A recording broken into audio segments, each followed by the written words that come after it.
Used cars, used mobile மட்டும் இல்ல, இப்போ யூஸ்ட் கோல்டும் வாட்ஸ்அப்லயே வாங்கலாம். உடனே கால் பண்ணுங்க rate 4 கோல்டுக்கு. Hindustan College of Arts and Science, Chennai. 100% merit scholarship available. Admissions open. Cost card என்ன கேட்டிருக்காங்கன்னா, கடல்ல உங்க கப்பல் ரோந்து போவாங்கல்ல, அங்கே தேட முடியுமா பாடிஸ்? அதாவது அரேபியன் சீல கிட்டத்தட்ட 80 கிலோமீட்டர் தண்ணியில் அடிச்சுட்டு போய் கடலில் சப்போஸ் கலந்துட்டு அங்கே தேட முடியுமான்னு கேட்டிருக்காங்க. அவ்வளோ ஒஸ்ட்டாக இருக்குது. அவர் சொன்ன பதில், அதுக்குள்ளே வந்து கரைஞ்சிரும் இல்லைன்னா மீன்கள் சாப்பிட்றோம், கடலில் கிடைக்கிறது கஷ்டம் தான் அப்படின்ட்டு.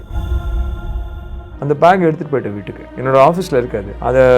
அதை எடுத்து ட்ரை பண்ணாங்க. அந்த பொண்ணு அப்புறம் இன்னும் 2 பசங்களோட புக்ஸும் அந்த மேபி அண்ணன் தம்பியாக இருக்கலாம் உள்ளே இருக்குது. அந்த ஒரு பேக்கில் 3 பேர் புக்ஸ் இருந்தது. கலெக்டருக்கு அனுப்பிச்சு சொன்னேன், சம்திங் டெல்ஸ் மீ இதில் ஏதோ ஒரு குழந்தை உயிரோடு இருக்கும், இல்லை 3 பேர் உயிரோடு இருக்கலாம். அப்படி இருந்தால் அதை மீடியா வச்சு கவர் பண்ணுவோம். கவர் பண்ணி ஒரு பாசிட்டிவிட்டி உண்டு பண்ணலான்னு நினைக்கிறேன். இவ்வளோ தூரம் ஒரு துயரத்தில் அப்பப்போ இந்த மாதிரி ஏதாவது ஒரு பாசிட்டிவிட்டி பண்ணால் ஒரு ஹோப் கிடைக்கும் மக்களுக்கு. ஒரு செகண்ட் எப்படி மிஸ் ஆச்சுன்னா பாடி கிட்டத்தட்ட 3 அடி 4 அடிக்குள்ளெல்லாம் வந்து எங்கள் மெம்பர்ஸை நிறைய பேர் மாட்டியிருக்காங்க, நானும் மாட்டியிருக்கேன். ஒரு சின்ன ஒரு பிளாங்க் ஒன்று போட்டிருந்தோம், மரக்கட்டையை போட்டுட்டு நடக்கலாம் அப்படின்னு. அதுலேருந்து லைட்டாக கால் ஸ்லிப்பாச்சு, ஒரு இடுப்பு வரைக்கும் உள்ளே போயிட்டேன். உண்மையிலே 3 ஊர் காணும். அப்போ 3 ஊருன்றது எவ்வளோ பெரிய, எத்தனை வீடுகள், அவங்க கணக்கு என்னென்னா எத்தனை வீடுகள் காணும். இத்தனை வீடுகள் காணோம்னா ஒரு வீட்டுக்கு 2 பேருன்னு கணக்கு போட்டு தான் அவங்க 1000 பேரா. ஃபைனலாக அவங்க என்ன க்ளோஸ் பண்ணுறாங்கன்னா ஒரு 200 பேர் வந்து மிஸ்ஸிங். இந்த பாடி பார்ட்ஸ் எல்லாம் வந்து கணக்கு பண்ணதுக்கு அப்புறம் ஒரு 150 to 200 பேர் மிஸ்ஸிங்கிறது தான். இப்போ ஒரு 200 ஃபீட்டு 100 ஃபீட் உள்ளே போயிட்டா எப்படி, அதுதான் நாங்கள் பார்த்தோம். இந்த புஞ்சரி மட்டம்ங்கிறது அப்படி தான் ஆயிடுச்சு. அப்படியே கீழே போய் அப்படியே அடிச்சுட்டு போயிடுச்சு. அது இன்ஃபேக்ட் கீழே கூட போகல, அப்படியே அடிச்சுட்டு போயிடுச்சு. வந்து எப்படி மறுபடியும் அவங்க வந்து எல்லாத்தையும் ரீகன்ஸ்ட்ரக்ட் பண்ணி மறுபடியும் சர்வை பண்ண போகிறாங்கங்கிறதே தெரியல. அந்த இடத்துல எதுவுமே பண்ண முடியாது. இனிமேல் அதோட நேச்சுரல் ஃபார்மே அப்படி தான் இருக்கும். எது சேலஞ்சாக இருந்தது நீங்கள் பண்ணதில்? இப்போ இந்த ஃபீல்டில் பொறுத்த வரைக்கும், இந்த ரெஸ்கியூ பொறுத்த வரைக்கும் ரொம்ப சேலஞ்சிங்காக இருந்ததுன்னா இது? ரொம்ப சேலஞ்சிங்னா அந்த எஸ்கவேட்டர் அங்கே கொண்டு வர்றது தான். பிகாஸ் அது வந்து ஸ்லோப்பாக இருக்குது, ஃபுல்லாக ஸ்லோப்பாக இருக்குது. ஒன்ஸ் எஸ்கவேட்டர் வந்ததுக்கப்புறம் ஜஸ்ட் அந்த ரிவரில் என்ட்ரு ஆகிறதுக்கு முன்னாடி எஸ்கவேட்டர் போகிறப்ப உள்ளே போயிடுச்சு எஸ்கவேட்டர். ஸோ அதுக்காக ரிவர் சைட்லேருந்து நாங்கள் சேண்ட் எடுத்து போடுறது, பெரிய பெரிய பாறைல்லாம் கொஞ்சம் இது பண்ணுறது. ஏன்னா பக்கத்தில் ஒரு ஸ்ட்ரீம் வந்துக்கிட்டே இருக்குது. இங்கே ஸ்ட்ரீம் அதிகமாக இருக்குது. நாங்கள் ஜஸ்ட் ஏதாவது அதில் போட்டால் மண்ணோ கல்லோ ஏதாவது போட்டாலே உடனே அடிச்சுட்டு போயிடுது. ஸோ அதுக்காக இன்னொரு எக்ஸ்கவேட்டரை கூப்பிட்டு அவங்க வந்து ஜஸ்ட் அங்கே வேஸ்டான டெப்ரிஸ் இருக்குல்ல, அதுலேருந்து அந்த டெப்ரிஸ் எல்லாத்தையும் எடுத்துகிட்டு வந்து போடும். ஸோ அதுவே எங்களுக்கு ரொம்ப சேலஞ்சிங். பெரிய மரங்களை தூக்கிட்டு வந்தோம். கிட்டத்தட்ட பார்த்தீங்கன்னா ஒரு 100 to 150 ஃபீட் இருக்கும். ஓகேங்களா? கீழே நார்மல் செக் டேம், ஒரு பிரிட்ஜிலேருந்து நாங்கள் ஒரு 150 ஃபீட் ஹைட்டில் இருக்கோம். அங்கே இந்த வழியாக தான் நீங்கள் எல்லாத்தையுமே எடுத்துகிட்டு வரணும். எடுத்துகிட்டு வரது இட் செல்ஃப் ட்ரீடியஸ் ப்ராசஸ். எடுத்துகிட்டு வரப்போ ஏன்னா அந்த வழியே பார்த்தீங்கன்னா ஜஸ்ட்டு கொஞ்சம் நோந்தாலும் ஃபுல்லாக கீழே விழுந்துருவீங்க. ஃபுல்லாக அந்த மாதிரி பிளேஸ். நீங்கள் அந்த மாதிரி பார்த்துருப்பீங்க. சில அந்த எக்ஸ்கவேட்டர்லாம் டாப்பில் ஆகிடும், அப்சைட் ஆகிடும். ஆமாம். ஸோ அது மாதிரிலாம் நம்ம அவசரப்பட்டு எதுவும் பண்ண முடியாது.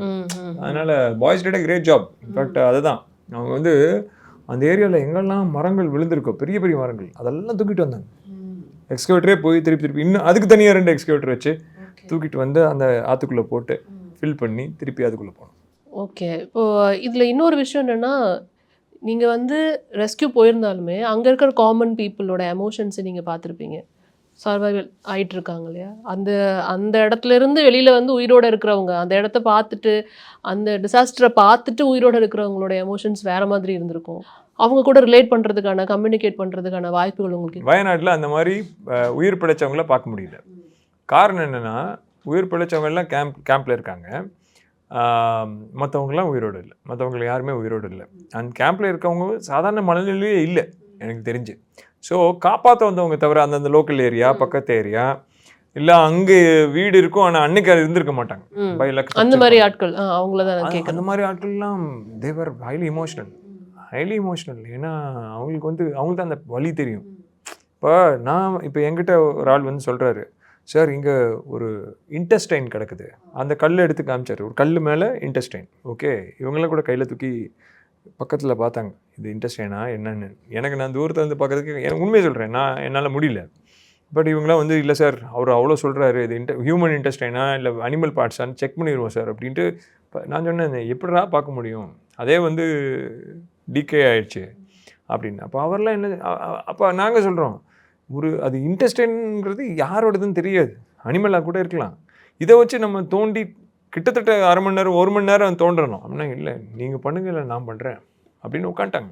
ஏன்னா அவங்களும் அந்த ஏரியாக்காரங்க. உங்களுக்கு கண்டிப்பாக ஒரு ஆள் இருக்கணும், இல்லை ஒரு பாடி இருக்கணும், நீங்கள் பண்ணுங்க, இல்லை நான் எங்கிட்ட எக்யூப்மெண்ட் கொடுங்க, நான் பண்ணுறேன்னு உட்காந்துட்டாங்க. நாங்கள் பண்ணுறப்பே நடுவில் வந்துடுறாங்க, உள்ளே வந்து தோண்டவும். ஏன்னா அவங்களுக்கு பதட்டம், இங்கே ஒரு ஆள் இருப்பார் கண்டிப்பாக அப்படின்ட்டு.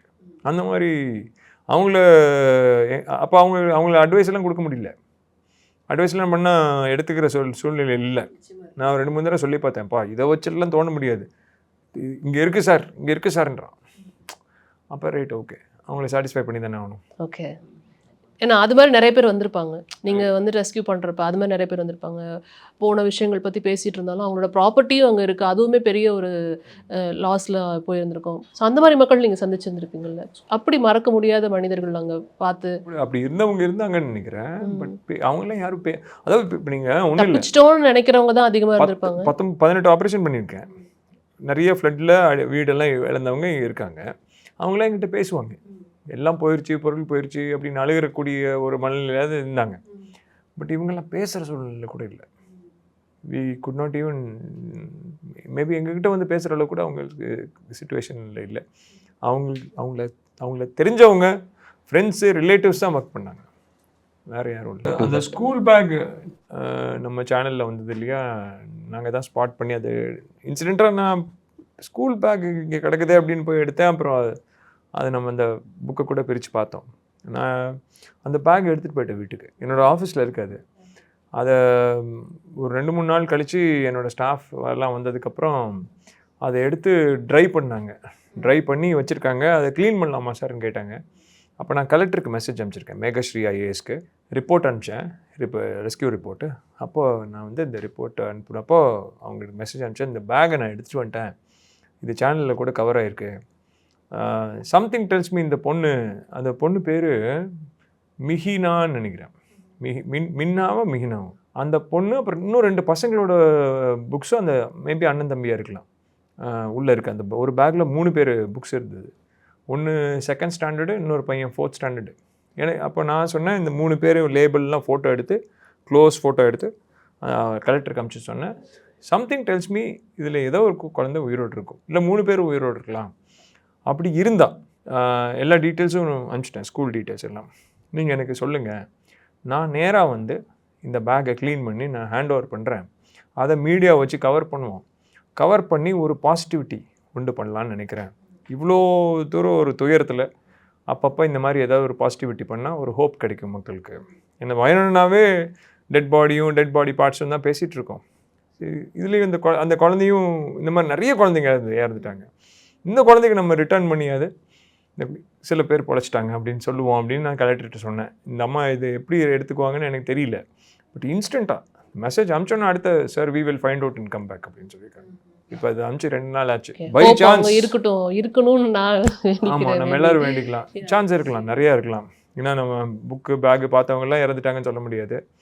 ஸோ அப்படி இருந்ததுன்னா நான் நேராக போய் ஐ திங்க் நம்ம எல்லாமே கவர் பண்ணலாம். அதை அந்த குழந்தைக்கு அதை கொடுத்துட்டு maybe few other gifts also கொடுத்துட்டு உலகத்துக்கு ஒரு ஹோப் கொடுக்கலாம். எல்லாருமே அழிய போகிறதில்ல, சில பேர் உயிரோடு இருப்பாங்க அப்படின்ட்டு. எனக்கு தெரிஞ்சு இப்போ ரீசெண்டாக நடந்த பெரிய டிசாஸ்டரில் இது ரொம்ப பெரிய பேரழிவு அப்படின்னு நான் நினைக்கிறேன்.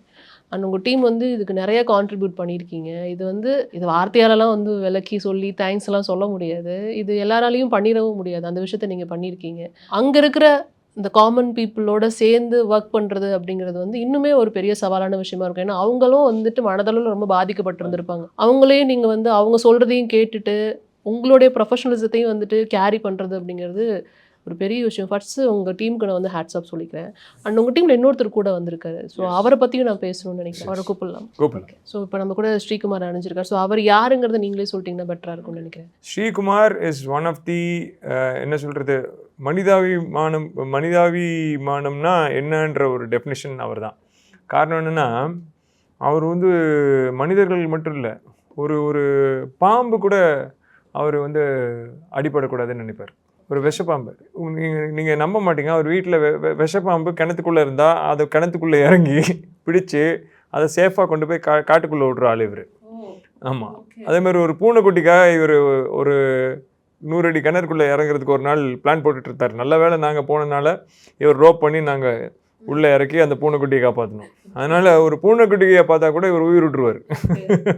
அது மாதிரி is a such a good human. எனக்கு நாங்கள் 2 பேரும் கிட்டத்தட்ட ஒரு 10 வருஷம் ஒர்க் பண்ணுறோம் ஒன்றா. ஆக்சுவலி என்னோட கேரட்டாக வந்தார். அதுக்கப்புறம் வந்து ஜாயின்ட் அஸ் அன் இன்ஸ்ட்ரக்டர். அவர் வந்து ப்ரொஃபஷனலி அவர் யார் அப்படின்னா is a certified search and rescue expert from ministry of defence. அதாவது தேடி மீட்கக்கூடிய எக்ஸ்பர்ட்ஸில் தமிழ்நாட்டில் அந்த ட்ரைனிங் முடித்த ஒரே அதிகாரி இவர் தான். ஓ, அதில் நீங்கள் சொல்றதுக்கு அப்புறம் தான் எங்களுக்கு இப்படிலாம் ஒரு விஷயம் இருக்குங்கிறதே தெரியும். அதில் வந்து ஹை ஆல்டிடியூட்டில் முடிச்சிருக்காரு. அதாவது high altitude search and rescue, அதாவது மிகவும் உயர்ந்த பகுதிகளில் ஹிமாலயாஸ். நம்ம வந்து வயநாடை சொல்கிறோம், ஆக்சுவலாக வயநாடுலாம் ஒன்றுமே இல்லை அவருக்கு. அவர் ஹிமாலயாஸ் ஹிமாச்சலில் ஒர்க் பண்ணியிருக்காரு. ஓகே. ஓ, அது ரொம்ப டஃப்பான ஒரு விஷயம். ரொம்ப மிகவும் கடினமான விஷயம். ரீசெண்டாக கூட நம்ம ஒரு விஷயம் கேள்விப்பட்டோம். ரொம்ப நாளைக்கு முன்னாடி இறந்த ஒருத்தவங்களுடைய பாடியை வந்து மீட்டாங்க அப்படின்னு கேள்விப்பட்டோம். அவரே என்கவுண்டர் பண்ணிப்பாரு. நாங்கள் ஒரு சிலது என்கவுண்டர் பண்ணியிருக்கோம். ஓகே. ஸோ அதுக்கு முன்னாடி இந்த பேட்சஸ் பற்றி கொஞ்சம் நாங்கள் தெரிஞ்சுக்கலாமா? எதுவும் வித்தியாசமாக இருக்கு? ஆமாம், பேசிக்லி நான் மவுண்டனியர். இதெல்லாம் மவுண்டனியரிங் கோர்ஸ் வந்து கிராஜுவேட் பண்ணும்போது அங்கே கொடுப்பாங்க. ஸோ இது என்னோட பேசிக் மவுண்டனியரிங் கோர்ஸ் வருது. தென் இது என்னோட அட்வான்ஸ் மவுண்டனியரிங் கோர்ஸ். தென் எம்ஓஐனா method of instruction course, basically instructor. So அது வருது. தென் இது சர்ச் அண்ட் ரெஸ்கியூ கோர்ஸ் வருது. இது வந்து மினிஸ்ட்ரி ஆஃப் டிஃபென்ஸ் நடத்தக்கூடிய, அதாவது ஆர்மி ஆஃபீஸர்ஸும் அங்கே தான், ஆர்மி ஆஃபீஸர்ஸ் ஜவான்ஸும் அங்கே தான் ட்ரைனிங் எடுப்பாங்க. ஐ திங்க் அவங்களே வந்து இந்த ஸ்டேஜ் 2 அணி ஸ்டேஜ் 3 இல்லை 4 கோர்ஸஸ் கம்ப்ளீட் 4 கோர்ஸும் முடிச்சிட்டார். ஓகே. எனக்கு இவங்களெல்லாம் பார்க்கும்போது, இப்போ இதுக்கு முன்னாடி வந்தவங்களா இருக்கட்டும், இவராக இருக்கட்டும் பார்க்கும்போது வீட்டில் எப்படி இதெல்லாம் அலோவ் பண்ணுறாங்க அப்படிங்கிற மாதிரி தான் எனக்கு தோணுது ஆக்சுவலி. இல்லை, உண்மையை சொன்னால் எங்கள் வீட்டில் தான் வந்து பக்கத்து தெருவுக்கு போய் ஏதாவது காய்கறி வாங்குறதுனா கூட 2 ஃபோன் போடக்கூடிய ஆட்கள் எங்கள் வீட்டில் இருக்க அப்பா அம்மா. இவங்க அம்மாவே அப்படி தான் ரொம்ப பார்த்து ரொம்ப பயப்படுவாங்க. ஆனால் அவரோட தைரியம் தான். அந்த அம்மாவை சமாளிச்சுட்டு இவர் இந்த மாதிரி வந்துருவார். அதெல்லாம் அப்போ அவங்க வீட்டில் இருக்கவங்களோட நிலைமை நினச்சா எனக்கு கொஞ்சம் கஷ்டமா இருக்குது, சீரியஸ்லி சொல்லணும். ரொம்ப ஃபீல் பண்ணுவாங்க ஒவ்வொரு தடவையும் இந்த மாதிரி இவர் போகும்போது. இப்போ ஒரு மவுண்டனியரிங் எக்ஸ்பெடிஷன் முடிச்சாரு. எத்தனை அடி சொல்லி? 5910 மீட்டர்ஸ் ஒன்று, இன்னொன்று 5400 மீட்டர்ஸ் கண்டினியூஸாக பண்ணுவோம். ஸோ அது எப்படி ஆக்சுவலி அந்த ட்ரைனிங் இருக்கும்னு நான் தெரிஞ்சுக்கலாமா? சும்மா mountaineering training. So basically mountaineering அப்படிங்கிறது 3 கிராஃப்ட் சொல்லுவோம். Rock craft, snow craft, ice craft. இது 3மே மாஸ்டர் பண்ணுறவங்க தான் மவுண்டனியர்ஸ் அப்படிம்போம். பேசிக் கோர்ஸில் உங்களுக்கு டைமே இருக்காது, ரொம்ப ரஷ்ஷாக இருக்கும். லைக் 28 டேஸ் வந்து கோர்ஸு. ஒரு அரவுண்ட் 10 டேஸ் வரைக்கும் வந்துட்டு லோ ஆல்டிடியூட் அந்த இன்ஸ்டியூட்டில் வந்து எடுப்பாங்க. தென் அதுக்கப்புறம் 18 days balance 18 days high altitude போயிடுவோம். பேஸ் கேம்ப்லேருந்து ட்ரைனிங் போகும், கிளேஷியர்ஸ்க்கு போகும். கிளேஷியர் பனியாருக்கு நடுவில் எல்லாம் வந்துட்டு ஐஸ் கிளைம்பிங்கு இந்த ட்ரைனிங்ஸ் எல்லாம் இருக்கும். ஃபுல்லாக கிளைம்பிங் தான்? ஃபுல்லாக கிளைம்பிங் இல்லை, மிக்ஸ்டாக இருக்கும். ஓகே. அதாவது கிளைம்பிங்கும் ஒரு பார்ட்டு. தென் அதான் சொல்லேன்னா rock craft, snow craft, ice craft. Rock craft வந்து கீழேயே கம்ப்ளீட் பண்ணிடுவோம் இன்ஸ்டியூட்டில் இருக்கும்போது. ஸ்னோ அண்ட் ஐஸ் கிராஃப்ட் வந்து மேலே பண்ணுவோம். ஸோ ஐஸில் எப்படி இம்ப்ரவைஸ்டு ஆங்கர்ஸ் எப்படி பண்ணுறது, க்ரெவர்சஸ் எல்லாம் இருக்கும். நிறைய படத்துலலாம் பார்த்துருப்பீங்க, போயிட்டே இருப்பாங்க, திடீர்னு பள்ளத்தில் விழுந்துருவாங்க. பெரிய பனிப்பள்ளம்னு சொல்லுவோம். ஸோ அதில் விழுந்தால் எப்படி எந்திரிக்கணும், அதில் விழுகாமல் எப்படி பார்த்துக்கணும், ஸோ எப்படி ப்ரூவ் பண்ணி போகணும். ஓகே. ஸோ இப்போ வயநாடில் உங்களுடைய பங்கு எப்படி இருந்ததுன்னு நான் தெரிஞ்சுக்கலாமா? பேசிக்காக என்னோட சைடு பார்த்தீங்கன்னா டீமோட சேஃப்டி ஃபுல்லாக என்னோட ரெஸ்பான்சிபிலிட்டி. சார் வந்து அட்மினிஸ்ட்ரேஷன் வைஸு ஆஃபீஸர்ஸ் கிட்ட பேசுகிறது, அந்த அலாட்மெண்ட் வாங்குறது இதெல்லாம் சார் பார்த்துக்குவார். நான் ஃபுல் அண்ட் ஃபுல் ஃபோக்கஸ் பண்ணுறது ஃபுல்லாக டீமோட சேஃப்டி. யாருக்கும் எதுவும் நடக்காமல் நல்லபடியாக போன பதிரியே திரும்பி பத்திரமா கொண்டு வந்து விடுறது என்னோட பொறுப்பு. ஸோ நாங்கள் அந்த இதெல்லாம் பார்த்துட்ருப்போம். லைக் எந்த இடத்துல போகிறதா இருந்தாலும் நான் தான் ஃப்ரண்ட்டில் இருப்பேன். ஃப்ரண்ட் லைனில் இருந்துட்டு சேஃப்டி மெஷர்ஸ் எல்லாம் செக் பண்ணி டீம்ஸை வந்து கைட் பண்ணுறது நான் தான். ஃப்ரண்ட்டில் இப்படி போகலாம் அப்படி போகலாம், ரூட்டு செட் பண்ணுவோம், தென் சேஃப்டி மெஷர்ஸ் பண்ணுவோம். ஸோ இதுதான் என்னோடய ரோல் மெயின்லி. சார், நீங்கள் இப்போ வயநாடு பார்த்த வரைக்கும் எவ்வளோ தூரம் சேதமாயிருக்குன்னு நீங்கள் நினைக்கிறீங்க? Just want to know. இது வந்து அந்த ஒரு விஷயத்தை வச்சு நம்ம வந்து சொல்லிடலாம், இதுதான் இப்படி தான் இருக்குதுன்னு சொல்லிடலாம்னா அதை எப்படி நீங்கள் வந்து டிஃபைன் பண்ணுவீங்க? சரி, 3 ஊர் காணோம் அப்படின்னா பார்த்துக்கோங்க. 3 villages.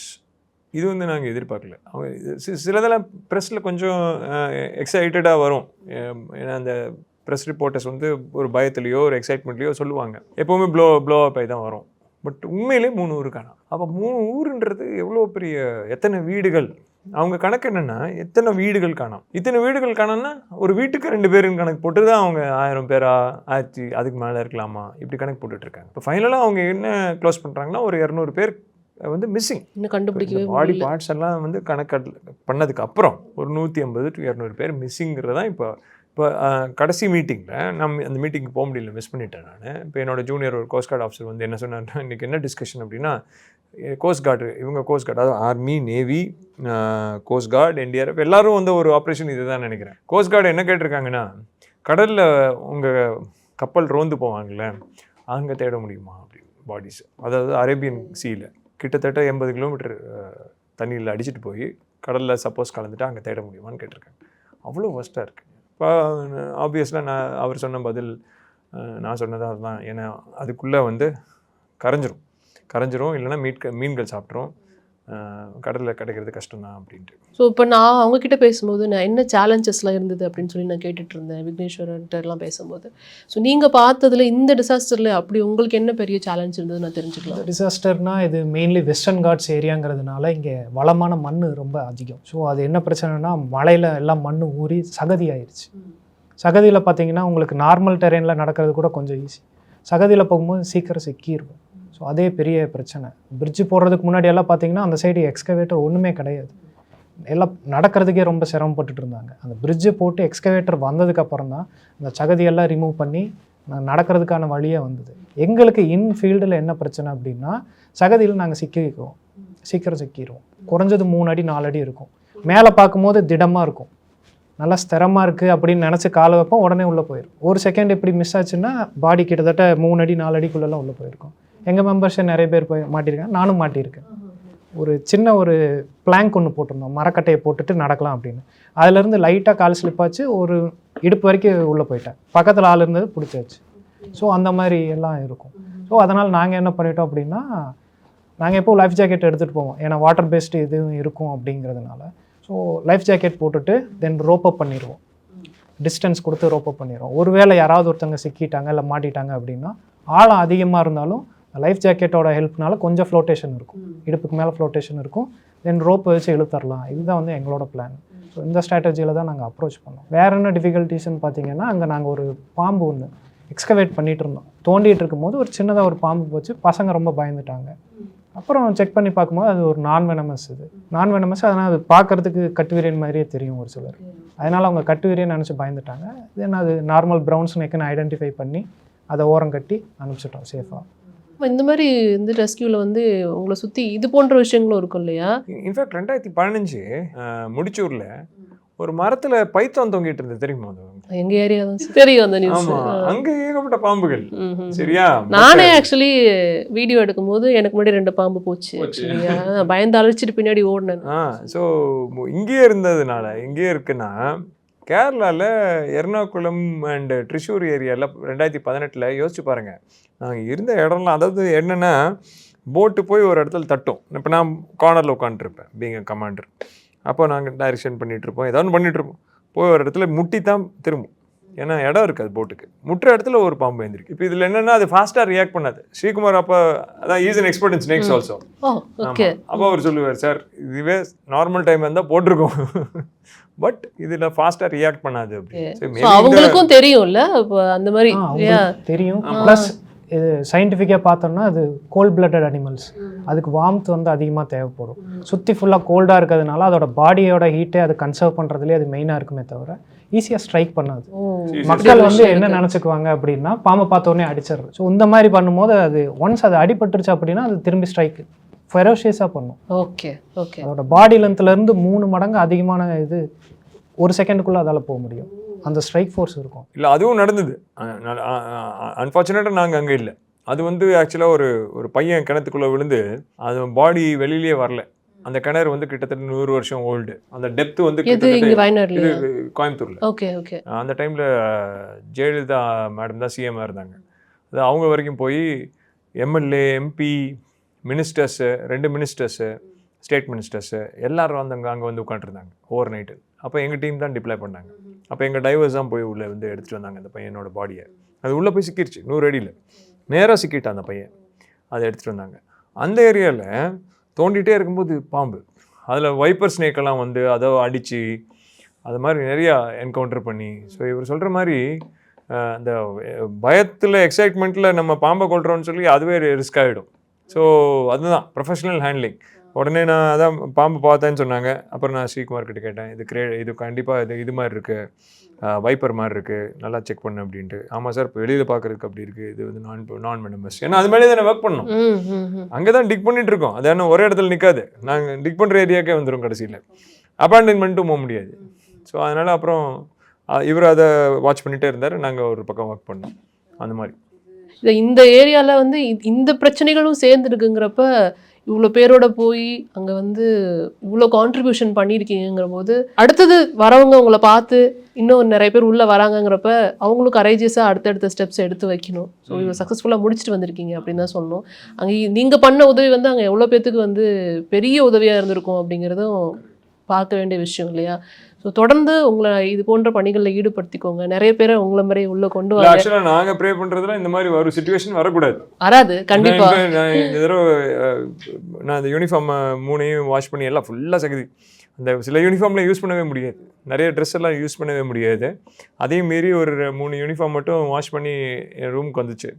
அதை நான் ஹேங் பண்ணிவிட்டு ஃபோட்டோகிராஃப் போட்டு என்னோடய சோஷியல் மீடியாவில் தான் போட்டேன். இன்னொரு தடவை இதை போடக்கூடாதுண்ணா. நிச்சயமாக அது வந்துட்டு முக்கியமான வார்த்தை நீங்கள் சொன்னது. இன்னொரு தடவை அது போடக்கூடாது தான். பட் ஒரு டீமை நீங்கள் ஃபார்ம் பண்ணிகிட்டு இருக்கீங்க தொடர்ந்து. அது நான் சிம்பிளாக சொல்கிறேங்க. இப்போ நம்ம இங்கே மவுண்ட் ரோட் இருக்குதுன்னு நினைக்கிறேன் இல்லையா? இப்போ இந்த இடத்துல இந்த mount road full stretch with, அதையும் தாண்டி ஒரு 200 அடின்னு வச்சுக்கோங்களேன். ஒரு 200 ஃபீட்டு 100 ஃபீட் உள்ளே போயிட்டா எப்படி இருக்கும், அதுதான் நாங்கள் பார்த்தது. இந்த புஞ்சரி மட்டம்ங்கிறது அப்படி தான் ஆயிடுச்சு. அப்படியே கீழே போய் அப்படியே அடிச்சிட்டு போயிடுச்சு. அது இன்ஃபேக்ட் கீழே கூட போகல, அப்படியே அடிச்சிட்டு போயிடுச்சு. 100 அடி 150 அடி பள்ளம் தான் இருக்குது இன்றைக்கி இந்த புஞ்சரி மட்டம் ஏரியாவில். அப்போ நாங்கள் நின்ன இடம்லாம் எப்படின்னா அதில் சர்வே ஆன வீடுகள், அடிச்சுட்டு போகாத வீடுகள். ஆனால் வீடு தான் சர்வேவாக இருக்கும், மக்கள் சர்வேவாக இருக்க மாட்டாங்க. ஏன்னா நாங்கள் நின்னதே அது வந்து அதோட சீலிங்கில். நாங்கள் நிற்கிறப்ப சடனாக எங்களுக்கு வந்து ஸ்ட்ரைக் ஆகலை, ஏதோ ஒரு கல் மேலே நிற்கிறோன்னு நினச்சிட்டு இருந்தோம். ஆனால் தோண்டி பார்த்தா சீலிங், அதில் சில இடத்துல ஓட்டைகள் ஆயிருக்கு சீலிங்கு. அதில் ஆர்சி ராடு தெரியுது, உள்ளே என்னன்னு தெரிய மாட்டேங்குது. அது உயிரோடு இருக்காங்களா இல்லை இறந்துட்டாங்களா, இறந்தவங்களை எடுத்துட்டாங்களா, உண்மையை சொன்னால் அதெல்லாம் இன்னும் தோண்டலை. ஆனால் அதுக்கெல்லாம் நம்ம மேனுவலில் தோண்டவே முடியாது. இப்போ தான் அங்கெல்லாம் ரீச் ஆகிருப்பாங்க. ஆமாம். ஸோ அதில் இந்த பாறைகள் சைஸு, இப்போ அந்த பள்ளத்துலலாம் என்ன இருக்குது அப்படின்னா பாறைகள். இந்த பாறைகள் எங்கேருந்து வந்துச்சு, மலையோட உச்சிலேருந்து வந்திருக்கு. ஒவ்வொரு பாறையும் என்ன சைஸு, இந்த பில்டிங்கோட சைஸு. நான் சொல்கிறது இந்த ரூம் கிடையாது, இந்த பில்டிங்கோட சைஸ் எல்லாம் இருக்குது. அப்போ அது வந்து உங்கள் வீடு மேலேயோ உங்கள் மேலேயோ விழுந்தா என்ன சும்மா விளையிறதுல அப்படியே ஸ்பீடில் ஒரு 50-60 கிலோமீட்டர்ஸ் இருக்குமா, மேபி மோர் தென்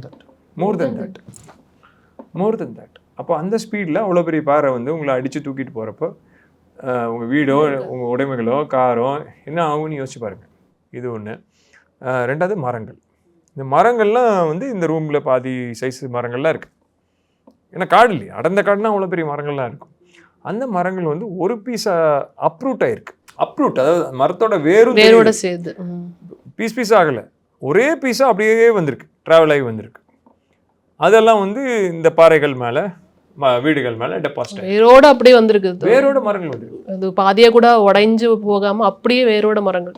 எங்கள் எக்ஸ்கவேட்டர்னால தூக்க முடியல சில மரங்கள், அப்போ கட் பண்ணோம். அப்போ இதுதான் அங்கே இருக்க சிச்சுவேஷன். அப்போ அந்த ஊரு வந்து அது எப்படி மறுபடியும் அவங்க வந்து எல்லாத்தையும் ரீகன்ஸ்ட்ரக்ட் பண்ணி மறுபடியும் சர்வை பண்ண போகிறாங்கங்கிறதே தெரியல. அந்த இடத்துல ஒன்றுமே பண்ண முடியாது, அந்த இடத்துல எதுவுமே பண்ண முடியாது. இனிமேல் அதோட நேச்சுரல் ஃபார்மே அப்படி தான் இருக்கும். அது எனக்கு தெரிஞ்சு இன்னும் காமன் சென்ஸ் அப்ளை பண்ணிங்கன்னா ஒன்றுமே பண்ண முடியாது. பக்கத்தில் தான் நம்ம ரீஹாபிலிட்டேட் பண்ணணும், ஆனால் அதை பண்ணுறதும் டேஞ்சர் தான். இது ஒரு நியூஸாக பார்த்துட்டோம். அடுத்தது ஓகே ஏதோ எக்ஸ்கேவ் பண்ணிகிட்டு இருக்காங்க, இவ்வளோ பேர் பண்ணிட்டாங்கன்ட்டு அதை மறந்துட்டோம். பட் அவங்க அங்கே வாழ போகிறாங்கல்ல, அவங்கள நினச்சா தான் ஆக்சுவலி பயமாக இருக்குது. இல்லை, அவங்கள வேறு இடத்துல தான் ரீஹாபிலிட். அதாவது நீங்கள் ஒன்றும் இல்லைங்க, சென்னையில் ஃப்ளட் வந்துச்சு, உங்கள் ஏரியாவிலே ஃப்ளட் வந்துச்சு, திருப்பி அதே வீட்டுக்கு போயிட்டீங்க. நாங்கள் இது வரைக்கும் ஒர்க் பண்ண எல்லா இடமும் டேமேஜ் ஆச்சு, திருப்பி அதே வீட்டுக்கு போயிட்டாங்க. கார் போயிருக்கும், ஆனால் சில பேர் ரிப்பேர் பண்ணி எடுத்துட்டாங்க. இந்த ஒரு டிசாஸ்டர் மட்டும்தான் எங்கேருந்து வந்தாங்களோ அங்கே போக முடியாது, எங்கேருந்து தப்பிச்சாங்களோ அங்கே போக முடியாது. அவங்க லைஃபே மொத்தமாக தலைகீழாக மாறிடுச்சு ஓவர் நைட்டில். அந்த லேண்ட்ஸ்கேப்பே மாறி. எத்தனை ஆப்ரேஷன்ஸ் பண்ணியிருக்கீங்கிறப்ப வாலண்டியர்ஸோட அந்த இன்வால்மெண்ட் எப்படி இருந்திருக்கு? எத்தனை பேர் வந்திருக்காங்க இது வரைக்கும்? இப்போ வாலண்டியர்ஸ்னால் கவர்மெண்ட் வந்து அப்ரூவ் பண்ண வாலண்டியர்ஸ் நிறைய இருக்காங்க. அவங்களுக்கு கடைசி நாளில் ஐடி கார்டை கொடுத்துட்டாங்களாம். ஏன்னா ஆர்மி வந்து எல்லாரையும் அலோவ் பண்ண முடியாது, ஏகப்பட்ட பேர் வந்துட்டாங்க அப்படின்னு சொல்லி இது பண்ணிட்டாங்க. பட் நான் தமிழ்நாடுக்கு சொல்கிறேன். தமிழ்நாட்டில் ஸ்ரீகுமார் வந்து ஒரு சர்டிஃபைட் ட்ரெயினர். என்ன ப்ரோக்ராம் அப்படின்னா, இது வந்து சென்ட்ரல் கவர்மெண்ட் ப்ரோக்ராம். அதுக்கு பேர் ஆப்த மித்ரா, அதாவது பேரிடர் கால நண்பன். அதான் வந்து ஹிந்தியில் ஆப்த மித்ரா, நம்ம பேரிடர் கால நண்பன், அதான் டிரான்ஸ்லேஷன். அதாவது இது என்ன அப்படின்னா, disaster prone districts all over India identify பண்ணி, தமிழ்நாட்டில் 18 டிஸ்ட்ரிக்ட் ஐடென்டிஃபை பண்ணியிருக்காங்க. அதில் இருக்கக்கூடிய வாலண்டியர்ஸை, ஏன்னா ஒரு பேரிடர் வரும்போது எல்லாத்தையுமே ஃபோர்ஸ் வந்து ஹேண்டில் பண்ண முடியாது. 10 ஊர் அழிஞ்சதுன்னா எவ்வளோ பேரை கூப்பிடுவீங்க? ஆர்மி, நேவி எல்லாம் வந்தாலும் முடியாது. அது இல்லாமல் முதல் ரெஸ்பாண்ட் பண்ணுறது அங்கே இருக்கவங்க தான் பண்ண முடியும். இவங்கெல்லாம் வரத்துக்குள்ளே நிறைய பேர் இறந்துடலாம். அப்போ அங்கே இருக்க வாலண்டியர்ஸை ட்ரெயின் பண்ணுறாங்க. இதுதான் ஆப்த மித்ரா. அதுக்கு புதுக்கோட்டை டிஸ்ட்ரிக்ட் அஃபிஷியல் ட்ரெயினர்ஸ் நாங்கள் தான். இப்போ ஒரு 300 பேர் ட்ரெயின் பண்ணி வச்சுருக்கோம். அந்த மாதிரி இது ஒரு கவர்மெண்ட் ப்ராஜெக்ட்டு. ஸோ இது வந்து எல்லாமே வந்து சீரியஸாக இதை எடுத்து பண்ணி அவங்களே ரெடி பண்ணாங்கன்னா, இப்போ வயநாடு மாதிரி டிசாஸ்டர் வரும்போது அங்கே இருக்க ஏரியாவில் உள்ளவங்களே ஃப்ரீக்வெண்ட்டாக ஹேண்டில் பண்ணலாம். நிச்சயமா இது வந்து ஒரு நல்ல விஷயம் தான், நல்ல இனிஷியேட்டிவ்னு சொல்லலாம். அவங்க வர வரைக்கும் வெயிட் பண்ணாமல் நம்மளே இங்கே எல்லா விஷயத்தையும் ஸ்டார்ட் பண்ணிடலாம் இல்லையா? Thank you so much for your time. And உங்களோட டீமுக்கு நான் மறுபடியும் ஒரு தடவை ஹேட்ஸ் ஆஃப் சொல்லிக்கிறேன் sir. Thank you so much. Used cars, used mobile மட்டும் இல்ல, இப்போ யூஸ்ட் கோல்டும் வாட்ஸ்அப்லயே வாங்கலாம். உடனே கால் பண்ணுங்க rate 4 கோல்டுக்கு. Hindustan College of Arts and Science, Chennai. 100% merit scholarship available. Admissions open.